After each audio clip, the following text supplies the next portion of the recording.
नमस्कार. आता जे काही ऐश्वर्याने दागिने चोरलेले असतात ते दागिने आता जानकीला भेटलेले असतात आणि ऐश्वर्याच्या हाताला काहीच लागलेलं नसतं. ही बातमी ज्या वेळेला आता सारंग ऐश्वर्याला सांगतो तेव्हा सारंग म्हणतो, अगं ऐश्वर्या, तुझ्या लक्षात येतंय का? आपण चोरलेले दागिने जानकी वहिनीला भेटलेले आहेत आणि जानकी वहिनीने ते आईला सुद्धा दिलेले आहेत. तेव्हा ऐश्वर्या म्हणते, हो खरं आहे. आता आपल्या हाताला ना काहीही लागलेलं नाही सारंग. आता आपण कसं काय करायचं हेच मला कळत नाही. ऐश्वर्या आता आपल्या हाताकडे रिकाम्या हाताकडे बघत असते. तिच्या हाताला कोंडी हलवताना जी लागलेली माती असते ती माती ती बघत असते. तेवढ्यात महाशिवरात्रीचा प्रसाद घेऊन तिकडनं एक माणूस येतो आणि तो प्रसाद ऐश्वर्याच्या हातावर टेकतो आणि म्हणतो, खा ताई, प्रसाद खा. आणि तो माणूस निघून जातो.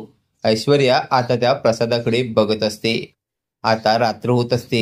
ऐश्वर्या आणि सारंग घरी यायला निघालेले असतात. सारंगला एक माणूस पाठून आवाज येतो. सारंग बघतो आणि फटाफटा चालू लागतो. माणूस म्हणतो, ए थांबे सारंग थांब. त्यानंतर सारंगच्या तो माणूस जवळ येतो आणि म्हणतो, काय रे सारंग, माझे 5 करोड रुपये कधी देणार आहेस? झाला की नाही बंदोबस्त त्या पैशांचा? त्यावेळी सारंग म्हणतो, नाही अजून काही बंदोबस्त झाला नाही, तुम्ही थोडं थांबा, आम्ही करतो बंदोबस्त. त्यावेळी तो माणूस म्हणतो, तो माणूस म्हणजे तो गुंड असतो ज्याने सारंगला ते पैसे उसने दिलेले असतात. तो म्हणतो, अरे तू तू काय पैसे देणार? तू तुझ्या 7 पिढ्या घालवल्यास ना तरी पैसे मला देऊ शकत नाहीस. 7 जन्मात तू मला पैसे देऊ शकत नाहीस. तू एक काम कर, तुझा तो आशीर्वाद बंगला आहे ना, तो आता खाली करायला घे. आज रात्रीच घरी गेलास ना की तुझा बोजा बिस्तरा बांध आणि सगळ्यांना सांग की उद्या 4 वाजेपर्यंत हा बंगला खाली करायचा आहे आणि 4 नंतर हे सगळं सामान खाली घ्यायला सुरुवात करा. ते ऐकल्यावर ऐश्वर्या आणि सारंग आता हादरलेले असतात. ते घरी येतात आणि आता कसं काय करायचं म्हणून ते इकडे तिकडे सांगू लागतात. आता ही बातमी गुलाबला कळलेली असते. गुलाब धावत पळत आता जानकीच्या घरी आलेला असतो. जानकी तिच्या घरातील देवासमोर बसलेली असते. गुलाब म्हणतो, जानकी वहिनी थांबा ना, एक गोष्ट तुम्हाला सांगायची आहे.